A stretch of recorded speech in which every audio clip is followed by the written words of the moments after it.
88% of millionaires have one thing in common. They own a business. When I found that out, my life totally changed. At age 11, I started cleaning office buildings when my family started a commercial cleaning company. So 3 to 5 nights a week from the age of 11 to like 17, I was cleaning bathrooms, emptying trash, vacuuming almost every single night. But it made it very clear to me that I didn't want to have a job that I don't enjoy doing for the rest of my life, which seemed to be what almost every adult that I knew was doing. So since that time, I have poured well over 10,000 hours into reading almost 100 books on personal finance, listening to hundreds of podcasts, hundreds of YouTube videos, articles. I really obsessed about learning everything I could about becoming a millionaire at an early age. And while I found out that it's actually relatively easy to become a millionaire in 40 years by the time you're 60, it's actually very possible to do it in your 20s and 30s if you're just willing to be a little different. But if you want to do it fast, you need to take control and do it for yourself. In this video, I wanted to share 3 proven paths to building wealth and becoming a millionaire: the slow and steady approach, the fast track approach, and the young millionaire. And I know that this works because I followed a lot of these things and I was able to leave my day job at 24 and actually have financial freedom by the time I was 27, using these exact same steps that honestly I just stole from other people who were very successful. So now it's your turn. According to Fidelity, 88% of millionaires are self-made.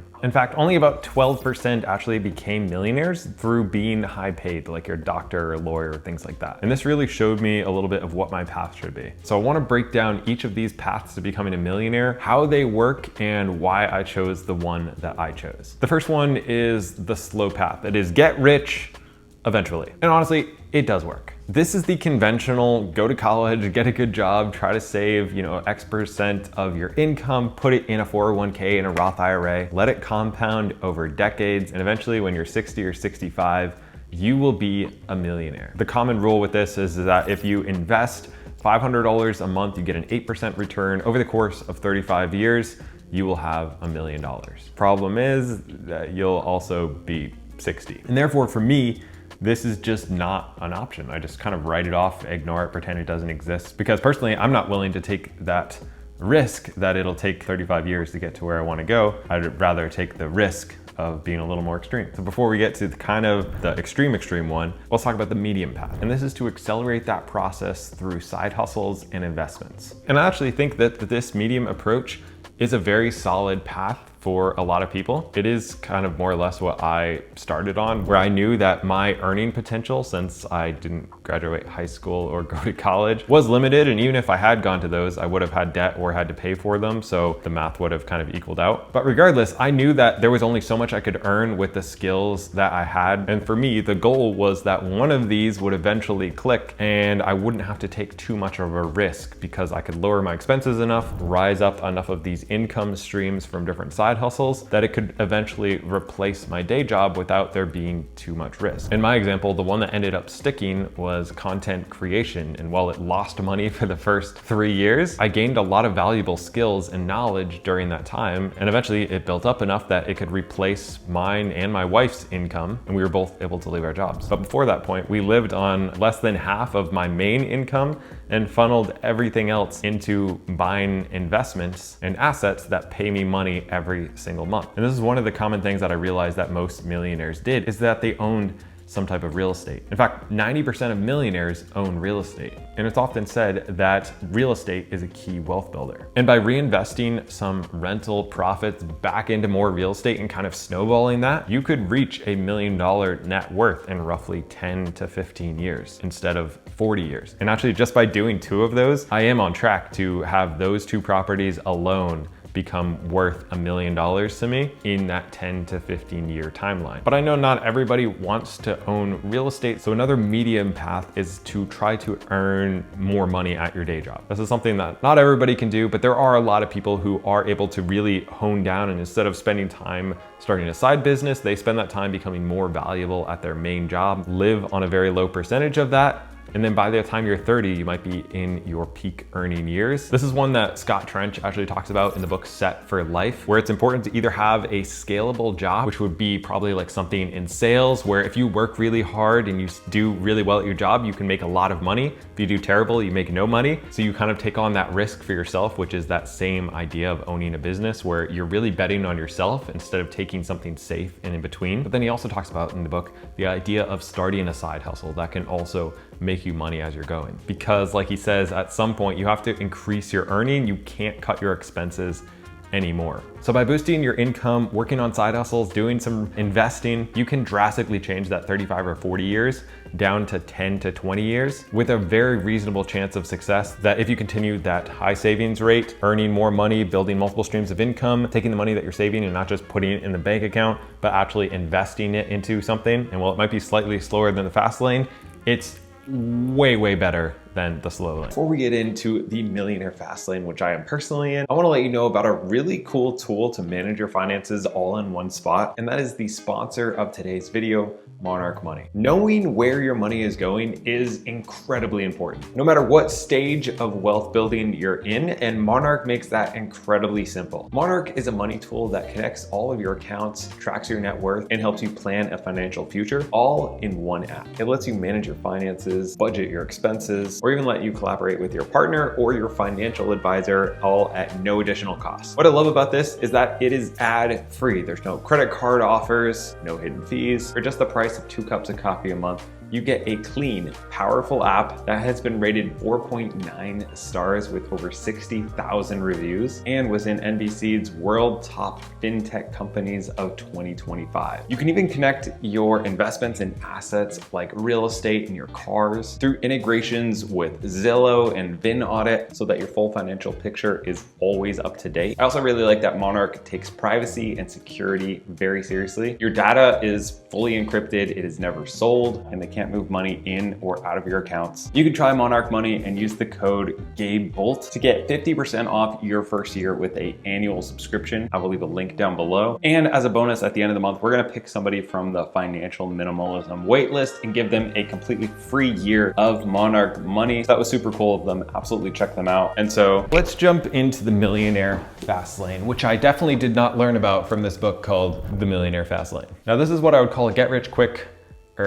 strategy. This is to start your own business that can scale. Now, why this is called the fast lane is because there is literally no cap on how much you can earn with a business. Now, again, you can also earn nothing or even lose money in a business. That's one of the reasons why it works. If you take no responsibility, you deserve no reward and you will get no reward. And when you start having a business, you stop this one-to-one trade of time for money, which I was trapped in for years, and you start building an asset which will continually pay you money for a very long time. This is how almost every young millionaire is made who make it in their 20s or 30. They are providing value to people at scale and in return getting rewarded for that. The key lesson from this book says that wealth comes from solving problems at scale. That's generally all it is, and it just depends on how long it takes you to get there. So find a problem that you can solve or a skill that you can monetize, but you wanna find something that can reach a lot of people and has the ability to scale. If you start a business and it doesn't have the opportunity to get to $1 million, then you're just gonna waste your time because there's a limit on how much you can make. So you wanna make sure you get something that has infinite upside or at least very high upside. For me, I realized that there was a hole in the market of people talking about how to leave their job in their 20s, especially when I started this channel. And so that's what I went to serve. I had no expectations of actually making money, but I wanted to share something that I was passionate about and something that I knew was proven to work. All these books I was reading, all these things I was doing that were actually working. I realized it solved a big problem for me, and more people want to have freedom and leave their 9-to-5s. And so over the course of 6 years, I was able to build this YouTube channel, which has generated almost $500,000 in AdSense alone. And at this point, because I put in tens of thousands of hours into this business, learning about it, failing, losing money for years, where it earns more now in 4 hours a week than I ever possibly could working a 9-to-5. But it could have also just as easily failed like the dozen other side hustles that I tried and failed and learned from and tried again and failed and learned from. And if you do that enough times and genuinely grow and genuinely give it your best, it's probably gonna work. Most people just quit almost immediately and they never have a chance. Another option would be to actually buy a business instead of creating your own. This is where you can skip all the setup phase, all the learning and failing stages. And you can do this from anything from an online e-commerce website or platform to a local service company. I'm actually looking at buying a local company right now. And this is something that I've just learned about more recently, that I could have done this years ago as well. And that this is an option for a lot of people, is to buy a small business that is established, it generates consistent cash flow, and can be much, much cheaper to get into than it would be to buy maybe an online company that has the same income. And the cool thing is, if you get somebody who is closer to retirement, which a lot of people who own a small business, they get to the point of retirement, they want to sell it. A lot of times they can finance the business themselves. So you kind of learn to run the business, run it for a couple of years, and after 4 or 5 years of them keeping the profits, you own this business, and then you start to keep all the profits. And once you own that business, you can hire somebody to replace your spot, and then you keep this small business running and you keep some of the profits, maybe not as much, but depending on the size of the business, that could be tens of thousands to hundreds of thousands of dollars per year that you're keeping just for being an owner of this business and not actually being in any of the day-to-day, just outsourcing as much as you possibly can and setting up some systems. And then if you ever want to sell it down the road from then, you can cash out and make some money. This is where I'd say it's really important to make sure that whatever you do with a business, whether you're doing your own or buying somebody else's, you make sure that you're working on your business and not in your business. Because if you get in your business, which I have been there, it ends up taking over your life. And it's kind of like that saying of like, I'd rather work 80 hours for myself than 40 hours for somebody else. I've done that, it sucks. So this is where you continually have to try things like from the book, Buy Back Your Time, where you write down and you systematize absolutely everything that you do for your business, and then you outsource it. If you're actually a good leader, actually a good manager, actually a good owner,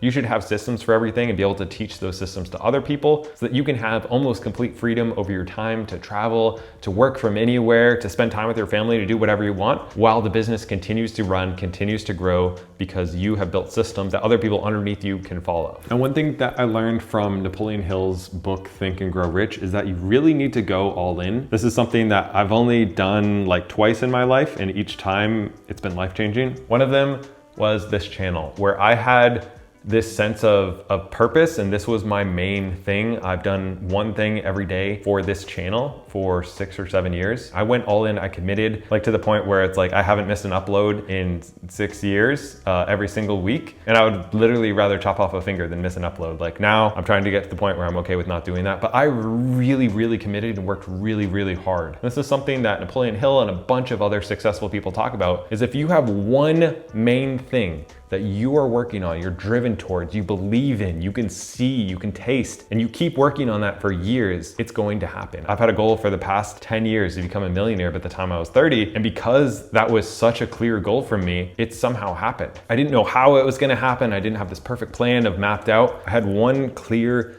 goal that I was shooting towards and some paths to get there. And I just gave it everything I had. I committed, I went all out. I put in hours every day for 3 years before I ever ran a profit on this business. And a similar thing happened with real estate, where I lost money for a while I was putting in a lot of sweat equity. Almost every single business is gonna be that way, where you're gonna put in probably months to most likely years of work with little to nothing to show for it. And if you're not willing to make that trade, or you're expecting instant results, you're probably just going to fail. But if you're somebody who can get past that point, that's where you can have a lot of success. It's that willing to put in an unreasonable thing now to get an unreasonable thing later. It's willing to live like nobody else now so you can live like nobody else later. This was what allowed me and my wife to leave our day jobs at 24, to become millionaires in our 20s. By literally giving everything I had and risking every dollar that I had multiple times, giving up like TV and social media for years so I could take that time and start a business. If you're not willing to commit to that level, then take the slow lane, take the medium lane. That's totally okay. But if you're one of those people who are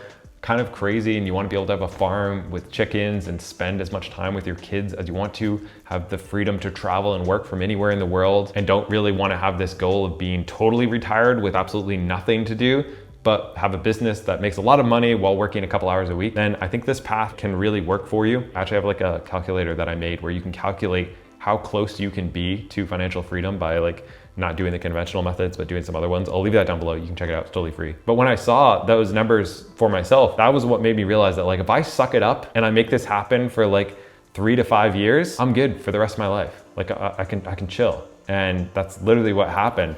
It was brainwashing myself with books, having one clear goal, taking all the risk on myself, seeing how close I could be because there were so many other people who'd done the same thing. The biggest risk to me is not doing anything and doing something that I hate for the next 30 to 40 years of my life so that I can have 5 years to enjoy my retirement. It is the biggest risk in the world, and I am unwilling to trade the best part of my days for the best years of my life doing something that I don't care about, that I don't feel makes an impact. That is an incredibly high risk. I'll take any of these other ones. Personally, if you've watched this far and maybe you want to do kind of what I do, I'm on a mission to help as many people escape this 9-to-5 as I possibly can. We got 5 people so far in the past year through YouTube, which is the thing that I know. I have a channel where I talk about that and some free resources where I teach it. I'll leave this down below if you are interested. But if you enjoyed this video, then you'll like this one where I review one of the books that changed my life, give some points from it. It's very good. Can't recommend buying education enough. And I'll see you.